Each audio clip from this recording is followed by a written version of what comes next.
Donc là, je voulais vous montrer toutes les cirfes qui sont sur les fèves. Là, il y en a plein qui volent. J'ai vu aussi une coccinelle tout à l'heure. Là, voilà. En plus, ça, c'est bien une coccinelle européenne. Celle à 7 points. Une ici, une là. Donc c'est qu'en laissant vos pucerons sans intervenir que vous allez pouvoir attirer les coccinelles. Hein. Si vous commencez à mettre du savon noir, il y aura peut-être plus de pucerons le jour où vous passez. Mais dès qu'ils vont revenir, les coccinelles, elles ne seront pas là, hein, sur le coup.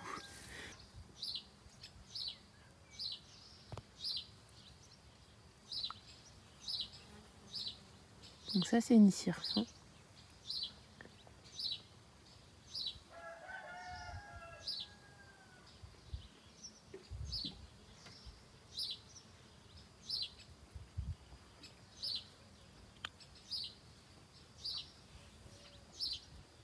Donc forcément, les pucerons sont beaucoup plus rapides que les auxiliaires. Hein, puisqu'il faut le temps que les pucerons s'installent pour que les auxiliaires puissent venir.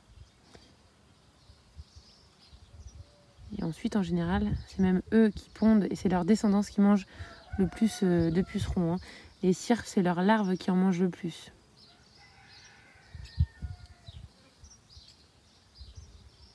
Là, je vois qu'il y a des larves de cirfes, carrément, qui ont éclos. Alors sûrement qu'elles y étaient, mais je n'avais pas vu. Donc là, on en voit une, par exemple, qui est en train de s'enfiler des pucerons qu'elle vient de faire tomber. Il y en a donc il y en a une ici. Il y en a une aussi là. Et là, vraiment, les larves de cirfes peuvent manger vraiment beaucoup de pucerons en quantité. Donc là, on est en train de voir une tête de fève où tous les pucerons sont bien organisés et bien vivants. Hein, ils sont normaux. Et ici, on est sur une tête de fève où il y a eu une razzia de pucerons. Voilà, donc il en reste beaucoup moins. Il y a eu un gros tri de fait. D'ailleurs, je me demande si ceux qui restent sont vivants et si ce n'est pas des déchets. Et qu'est-ce qu'on a ici sur cette fève? On a des larves de cirfes. Donc là, il y en a une ici. Là, vous voyez, là, il y en a une autre là-bas. Donc déjà, 2 sur ces feuilles-là. On en voit une aussi là. Et donc, en fait, elles se sont occupées de cette tige. Et vous voyez qu'elles ont largement contrôlé l'invasion de pucerons. Il en reste un tout petit peu en haut sur la tête, 2 petites colonies, avec des fourmis qui les défendent. Mais sinon, elles se sont quand même bien faites avoir. Donc, il reste pas mal d'endroits avec des pucerons. Hein. On peut le voir ici, par exemple. Ces pucerons que vous voyez qui sont ailés, ça va être les pucerons qui vont pouvoir s'envoler et aller coloniser d'autres endroits. Donc, c'est ceux-là, en fait, qui sont les pires. Les autres restent là où ils sont. Donc, la cirfe que vous voyez là vient, va essayer de pondre sur les feuilles. Et ensuite, les larves qui vont naître de cette ponte vont dégommer tous les pucerons. Donc là, en ce moment, comme les fèves là, elles sont recouvertes de pucerons, il y a énormément d'auxiliaires qui sont en train de pondre. Donc là, du coup, tous ceux que vous voyez en train de voler, les cirfes sont en train de pondre et ont fait les larves que je vous ai montrées là-bas. Mais il y a aussi des coccinelles qui sont en train de pondre. Donc là, on voit une coccinelle là-bas qui est sûrement aussi un petit peu en train de manger et qui fait ses œufs sous les feuilles. D'ailleurs, là, regardez. Hop. Ça, c'est des œufs de coccinelle. Tout ça, c'est des œufs de coccinelle. Vous vous rendez compte? Ah, là aussi, encore une coccinelle. Donc là, vous voyez par exemple que sur la toile d'araignée, il y a un puceron qui vient de se faire capturer. Et lui, il va y rester piégé. Donc voilà, l'araignée, elle est là, au milieu. Et vous voyez, il y a quand même pas mal de pucerons dans sa toile. Donc, encore un prédateur de plus pour ces pucerons. Ici, là, on a une fourmi qui est en train de garder en fait son troupeau de pucerons. Donc les fourmis, elles les élèvent, elles les protègent. En échange du miel en fait qui sécrète, qu'elles vont un petit peu récolter, quoi, comme si elles le butinaient. Et en échange, en fait, elles leur assurent la protection. Donc elles vont les défendre des coccinelles, etc. Ce qui va un petit peu limiter tout ce que les auxiliaires vont pouvoir faire. Tout à l'heure, je vous ai montré des larves de cirfe qui étaient un petit peu plus âgées. Là, il y en a une toute jeune. Vous voyez, elle est beaucoup plus petite. Plus petite que celle que je vous ai montrée tout à l'heure.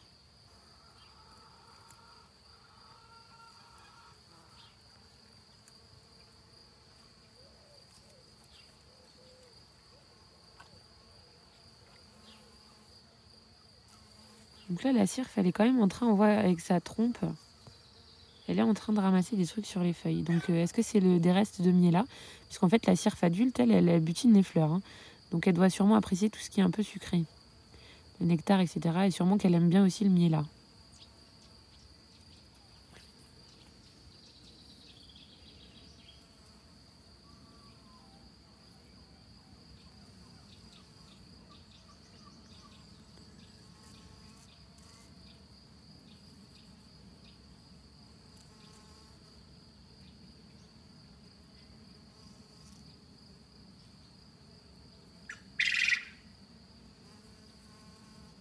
Là, on a une autre population de fourmis qui est bergère. C'est la fourmi rouge. Alors que c'est des plants qui sont quand même les uns à côté des autres. Hein. Donc vous voyez qu'il y a plusieurs colonies différentes de fourmis qui vont pouvoir élever des pucerons et cohabiter les unes à côté des autres.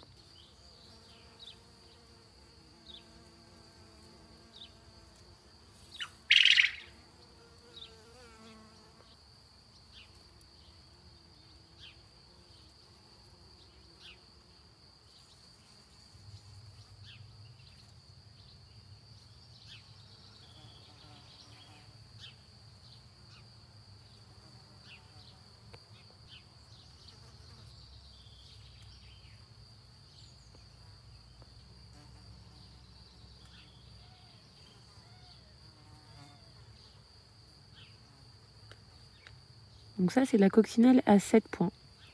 Vous la différenciez de la coccinelle asiatique parce que les asiatiques, elles ont comme un M sur leur carapace.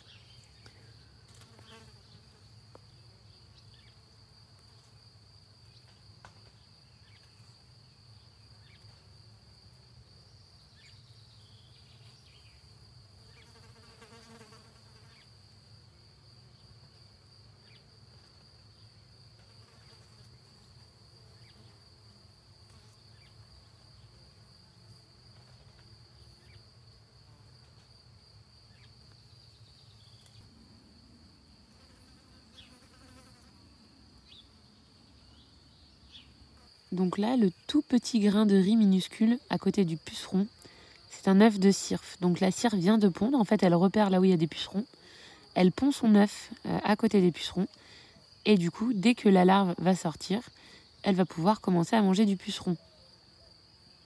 Alors bien entendu, au premier stade, elle va commencer à manger les plus petits pucerons, puis plus elle grossit après, plus elle va devenir une mangeuse de gros pucerons.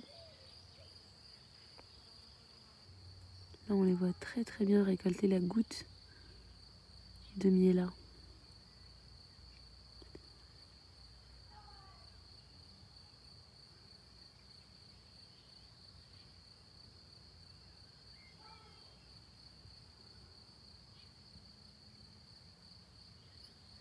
Hop, là on voit la goutte sortir et la fourmi la récupère.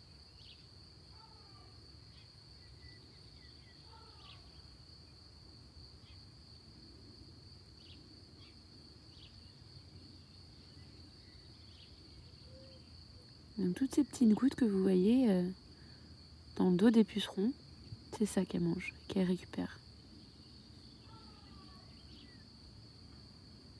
Donc c'est vraiment un élevage.